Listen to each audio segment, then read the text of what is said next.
В Алдане прошел международный турнир по современному профессиональному панкратиону «Вызов Алдана». Спортивное шоу по смешанным единоборствам провели уже в третий раз. Зрители и болельщики увидели 12 зрелищных поединков. За боями наблюдал Руслан Павлов.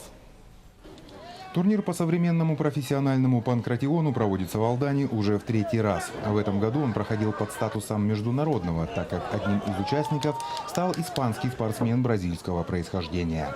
Панкратион – это смешанные единоборства, в которых участвуют бойцы из разных видов спорта – бокс, борьба, джиу-джитсу и так далее. Поэтому в клетку заходят те, кто готов физически и морально к бою. У нас очень хорошая школа боксерская, у нас хорошая школа борцовская, дзюдо, вольная борьба, бокс. У нас это все по совмещению. Получается панкратион.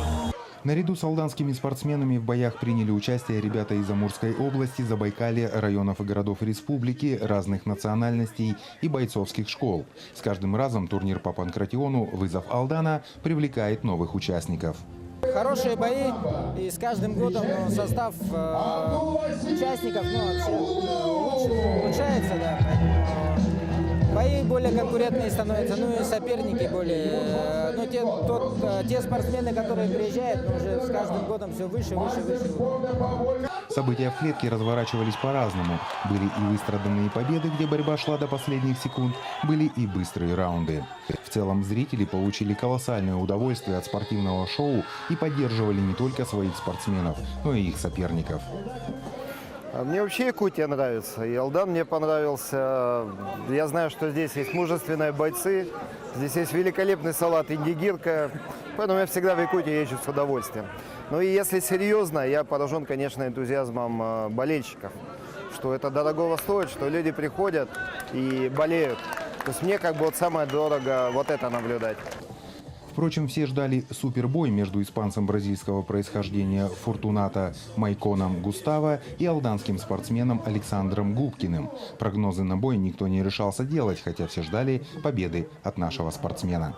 Об этом бойце, который из Бразилии, очень мало чего известно. Занимается вроде боксер, там где-то джиу-джитсу, где-то еще что-то, но о нем много сказать не могу. Могу сказать о Губкине, что да, это хороший боец. Он как и в стойке, так и в борьбе очень хорошо себя показывает. Я думаю, бой будет очень красочный, очень красивый, сильный. Будем болеть за наших. Это очень круто. То, что к нам приехал бразилец, мы его сейчас заходили, видели, он просто такой потрясающий. Посмотрим бой, посмотрим, что будет. Надеюсь, на лучшее. Что наши спортсмены, выиграют, конечно же, алданские, мы за них болеем.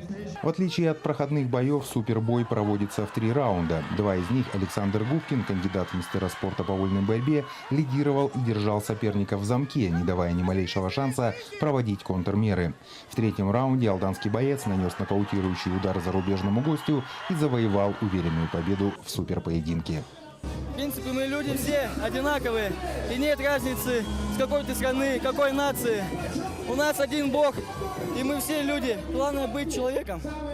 Традиционно турнир по современному профессиональному панкратиону «Вызов Алдана» приурочен и проходит ежегодно в канун Дня воздушно-десантных войск. Нынешний не был исключением, да и следующий, по словам организаторов, пройдет в это же время. Руслан Павлов, Алдан.